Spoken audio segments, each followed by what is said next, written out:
Oi, pessoal do sexto ano D. Essa vai ser a nossa correção da nossa primeira atividade, que foi a atividade sobre o Simple Present. Então, só para revisarmos, o Simple Present é aquele tempo verbal que a gente utiliza para falar sobre hábitos, sentimentos, opiniões, fatos, verdades universais ou situações do presente. Por exemplo, em português, eu gosto de abacaxi. É um sentimento, né? Um hábito que eu tenho. Eu gosto de abacaxi, é uma coisa, é um fato para mim. Um outro exemplo, o céu é azul. É um fato, o céu é azul. Um outro exemplo, eu não me sinto bem. É um sentimento que eu não estou bem nesse momento. Então, tudo se refere ao presente. Ou hábitos, eu nado. Então, eu tenho o costume de nadar. Eu costumo nadar sempre, ok? No modo afirmativo, o simple present, em inglês, ele é marcado pela permanência do verbo na forma infinitiva.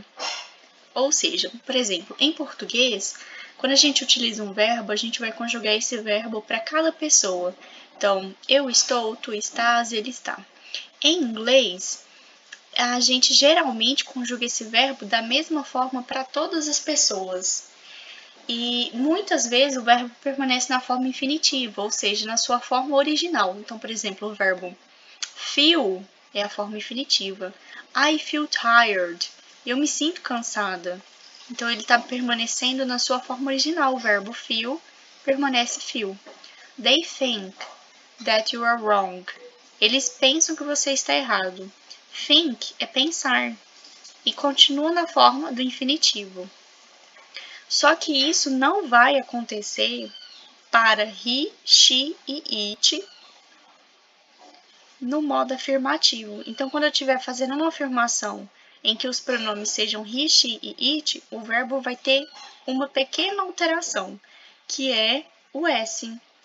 Então, eu vou colocar S para os verbos que terminam em he, para os verbos que têm o pronome he, she ou it. Os verbos que terminam em SS, CH, X, E ou O, se eu estiver usando he, she ou it e o verbo tiver essa terminação, eu vou colocar ES no final do verbo. E se por um acaso o pronome for he, she ou it também, no modo afirmativo, e o verbo termina em Y, e antes do Y tem uma consoante, por exemplo, cry, try, tem um Y e antes do Y tem uma consoante. Eu vou tirar o Y e colocar IES. Nossa, quanta coisa. Vamos ver isso na prática só para ficar mais fácil.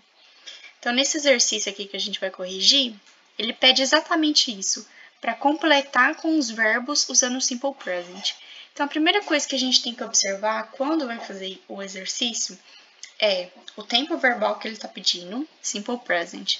A gente já lembra, Simple Present fala sobre o futuro, o presente, desculpem. Então, eu vou lembrar disso, presente.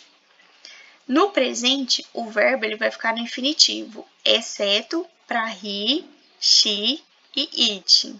Então, eu vou lembrar disso. He, she e it, que o verbo vai sofrer alteração.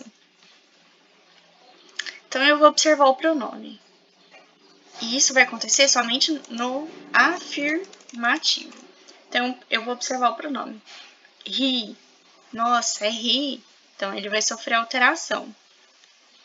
You, não. They, também não. We, também não. Só he, she e it. Aqui o verbo é like. No he, she ou it, o verbo vai ser acrescido de S. Então, vai ficar likes. He likes me. Agora, you, they e we, o verbo não sofre alteração. Então, eu vou colocar exatamente como está na forma do infinitivo. Então, you like me, they try, we believe, ok? Porque o verbo só vai sofrer alteração no he, she ou it. E o número 2, ele pergunta, né? Em quais situações que o Simple Present é utilizado? Quais situações que esse presente simples é utilizado? Presente. Futuro? Não. Fatos? Sim, ele é utilizado para fatos. Então, eu vou marcar aqui, fatos. Hábitos, sim, né? Situações do presente, hábitos, o que eu costumo fazer. Passado, não.